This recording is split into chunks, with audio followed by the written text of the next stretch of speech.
పవిత్రమైన మనస్సుతో సంకల్పం చేసుకున్న వారి కార్యక్రమాలు ఎన్ని విఘ్నములు రాకుండా, ఏ విఘ్నము లేకుండా ఎంతమంది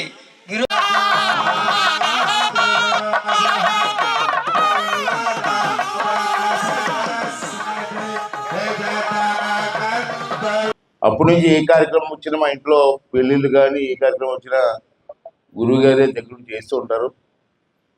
అలాగే మన పెరుపర్తిలో కూడా 41 రోజులు కోటి పత్రి పూజ అని చెప్పి 41 రోజులు చాలా మంది పండితులు ఎంత వచ్చాడు సార్?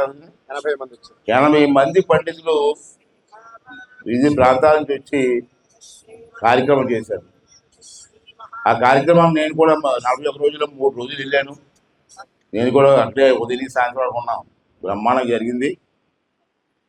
అటువంటి పండితుల చేతి మీదుగా మళ్ళీ మా గ్రామంలో అమ్మవారి కార్యక్రమం చేయాలని నిర్ణయించుకొని వారిని ఆహ్వానించడం జరిగింది. నూకాలమ్మ గుడి గురించి మీకు తెలుసు. నర్సీపట్నానికి అమ్మవారు ఇప్పుడు కాదు, పూర్వం నుంచి పెద్దలు ఎప్పుడో నిర్మాణం చేసిన గుడి ఇది. తర్వాత మనం వచ్చిన తర్వాత పెద్దలు పోయిన తర్వాత మనం టేకప్ చేసాం. తర్వాత ఆ గుడిని కట్టాలని చెప్పి 5 సంవత్సరాల క్రితమే నిర్ణయించుకున్నాను. 10 లక్షల రూపాయలు డిపాజిట్ చేస్తే గవర్నమెంట్ 40 లక్షల రూపాయలు ఇచ్చింది. నా 10 లక్షల రూపాయలతో 50 లక్షల రూపాయలు గుడి నిర్మాణం గత 6 సంవత్సరాల క్రితమే స్టార్ట్ చేశాను నేను. తర్వాత మన ప్రభుత్వం పోవడం, మరి కొంతమంది వచ్చారు మీకు తెలుసు. ఆ పేరు కూడా నేను వచ్చాను, నాకు ఈ పుణ్యస్థానంలో వచ్చాను, నాకు ఇష్టం లేదు. ఆ ప్రభుత్వం వచ్చిన తర్వాత ఆ గుడిని ఇష్టాసారంగా, శాస్త్రోక్తంగా కాకుండా ఇష్టాసారంగా నిర్మాణం చేశారు. ఆ డిపార్ట్మెంట్ కూడా మరి పని మూసుకున్నారు ఆ రోజుని. అది కూడా సగం చేసి వెళ్ళిపోయారు. మళ్ళీ మన ప్రభుత్వం వచ్చిన తర్వాత నేను మినిస్టర్ గారితో మాట్లాడి ఇంకొక 50 లక్షలు కావాలి నాకంటే నన్ను 10 లక్షలు కట్టమన్నారు. మళ్ళీ నేను 10 లక్షల రూపాయలు కడితే 40 లక్షలు ఇచ్చాను. మళ్ళీ 50 లక్షల రూపాయలతో మళ్ళీ గుడి స్టార్ట్ చేస్తాం మనం. మధ్యలో ఇంకో సంఘటన చెప్పాలి మీకు. మన ప్రభుత్వం లేనప్పుడు నేను తెచ్చిన డబ్బు, అప్పుడు ఇచ్చిన డబ్బు కూడా ఏమైందో నాకు తెలీదు. సీఎంఆర్ రమణ గారిని అడిగి మళ్ళీ 10 లక్షలు తీసుకున్నారు. పాత ఎమ్మెల్యే గారు 10 లక్షల రూపాయలు తీసుకొని గుడి ఆగిపోయిందండి. 10 లక్షలు ఇవ్వమంటే సీఎంఆర్ రమణ గారు వ్యాపారస్తులు 10 లక్షలు ఇచ్చాడు. ఆ 10 లక్షలు నేను మొన్న ఎమ్మెల్యే అయిన తర్వాత ఏమైందని అకౌంట్ చూస్తే ఆ అకౌంట్లో 10 లక్షలు లేదు. మరి ఏమైంది సార్ డబ్బు 10 లక్షలు? సరే అయిపోయింది. మళ్ళీ స్టార్ట్ చేస్తాం, పూర్తి చేస్తాం.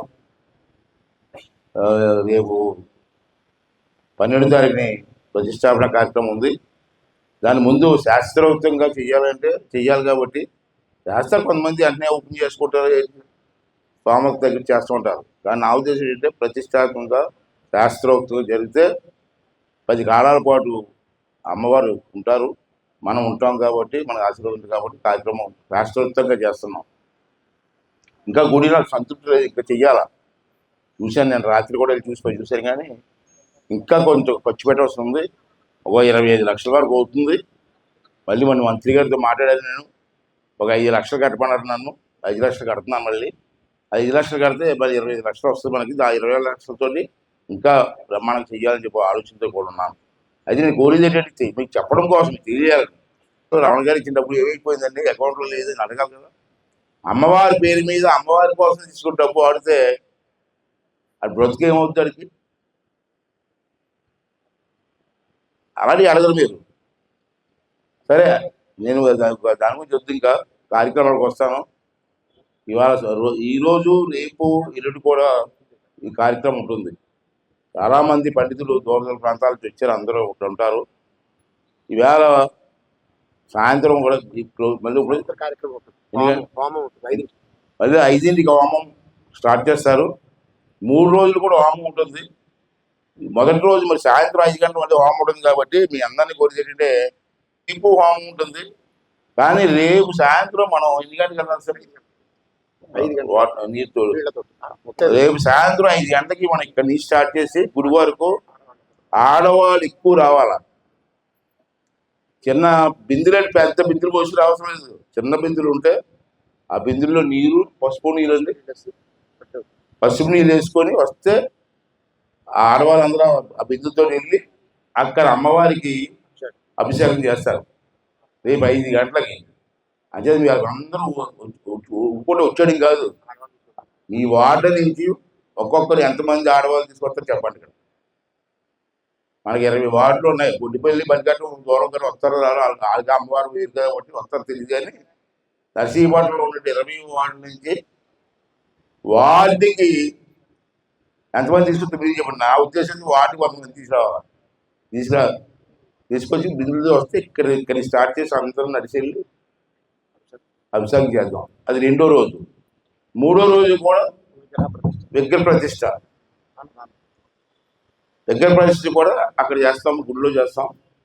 దాని తర్వాత అన్నదాన కార్యక్రమం ఉంది. అన్నదాన కార్యక్రమం కూడా అక్కడే క్లోజ్ చేసి రోడ్లో పెట్టుకున్నాను. దానికి అందరూ వచ్చి తలకు సహకారం అందించండి. తర్వాత మనకి మరిడం పండగ ఈ సంవత్సరం మన మరిడం పండగ కూడా ఉంది. ఏప్రిల్ 1వ తారీఖు వచ్చింది. నూకాలం పండగ అయిపోయిన తర్వాత మళ్ళీ మనం వెంటనే మరిడం పండుగ వస్తుందండి. 1వ తారీఖు పండగ ముందు రోజు పెద్ద జాగరం. మరి మీకు తెలిసిన మరిడం పండగ అంటే మనం చాలా ప్రతిష్టాత్మకం చేస్తూ ఉంటాం ప్రతిసారి. ఈసారి కూడా నేను ఎక్కడే వెనక తగ్గదలుచుకోలేదు, బాగా చేద్దాం. ఇదే నాకు వయసు అవుతుంది, మళ్ళీ నెక్స్ట్ పండుగ మనం చేయగలుగుతామో లేదు తెలియదు. కానీ ఈ పండుగ మాకు బాగా చెయ్యాలని చెప్పి నేను నిర్ణయం తీసుకోవడం జరిగింది. నేను ఒక్కడే చేయాలంటే కష్టం, మీరు అందరూ సహకరించాలి. నేను వచ్చి సహకరిస్తే బాగుంటుందని చెప్పిన ఉద్దేశం. అందరం కలిసి చేద్దాం. ఇది మన ఊరు పండగ, మీ అందరికీ తెలుసు. ఈ పండగకండి నర్సీపట్నంలో ఎవరైనా దుబాయ్లో ఉన్నా, అమెరికాలో ఉన్నా, లండన్లో ఉన్నా ఈ పండగకు వస్తారు. ఒక ఆనవాయితీ. 3 రోజులు వచ్చి భార్య పేరు ఎక్కడ ఎంత దూరం ఉన్నా ఆస్ట్రేలియా నుంచి కూడా వస్తారు. వచ్చి ఈ గ్రామంలో ఈ పండుగ 3 రోజులు పండుగ చూసుకుని వెళ్తూ ఉంటారు. అంత ప్రతిష్టమైన పండుగ మాకు. ఆ పండుగ బ్రహ్మాండం చేయాలని తెలుసుకుంటారు. ఆ పండుగ కూడా సహకరించి మేము కోరుకుంటూ మరి 3 రోజులు సరదాగా ఆనందంగా ఈ కార్యక్రమం పాల్గొని అమ్మవారి విగ్రహం చేసుకొని మళ్ళీ మైడం పండుగ కూడా చేసుకొని మన గ్రామాంతాలకు ఆనవాయితీని కాపాడవలసిన బాధ్యత నాకే కాదు మీ అందరికీ ఉందని చెప్పి మరొకసారి మీ అందరినీ మనస్ఫూర్తి కోరుకుంటూ మరి ఎంతో దూరం నుంచి వచ్చేటువంటి పేదపడినందరికీ కూడా మరొకసారి నమస్కారం చేసుకుంటూ మరి ఈ కార్యక్రమాన్ని నేను కూడా రోజు వస్తూ ఉంటాను. నేను నాకు అసెంబ్లీ కూడా మాకు అయిపోయింది. నాకు ఖాళీ కాబట్టి 3 రోజులు ఇక్కడ ఉంటాను నేను. మీరందరూ వచ్చి కార్యక్రమాన్ని విజయం చేయాలని చెప్పి ప్రతి ఒక్కరిని కోరుకుంటూ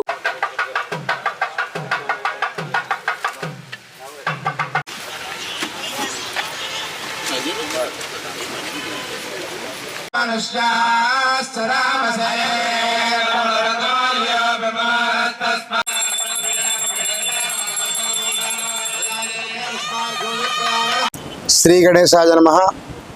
నర్సీపట్నంలో నవ్యనూతనంగా నిర్మాణం చేసినటువంటి శ్రీ నూకాలమ్మ అమ్మవారి యొక్క దేవాలయ ప్రతిష్టా కార్యక్రమం 3 రోజుల దీక్షతో ఈరోజు ఉదయం ప్రారంభమైంది. ఈరోజు జరిగే కార్యక్రమాలు యాగశాలలో జరుగుతూ సాయంత్రం హోమ కార్యక్రమాలు, ధ్వజారోహణ కార్యక్రమాలు జరుగుతాయి.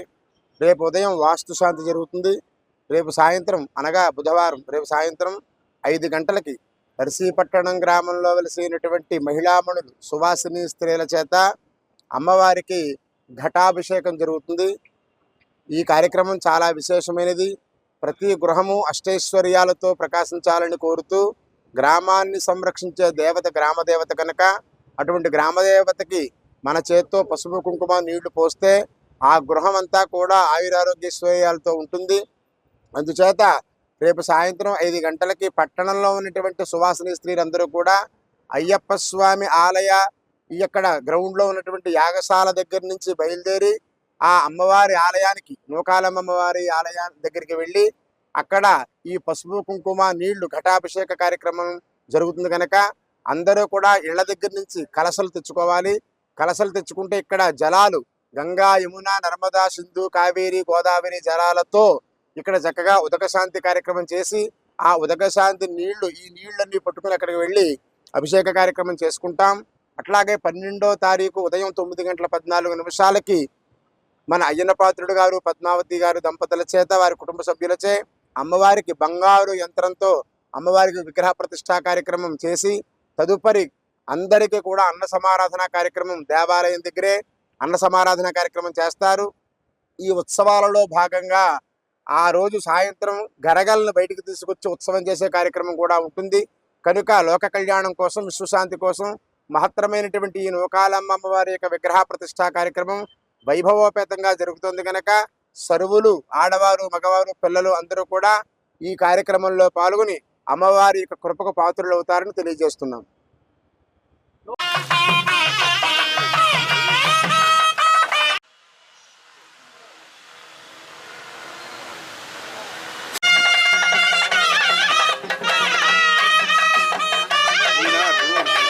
అధిష్టాన దేవతాభ్యో నమః.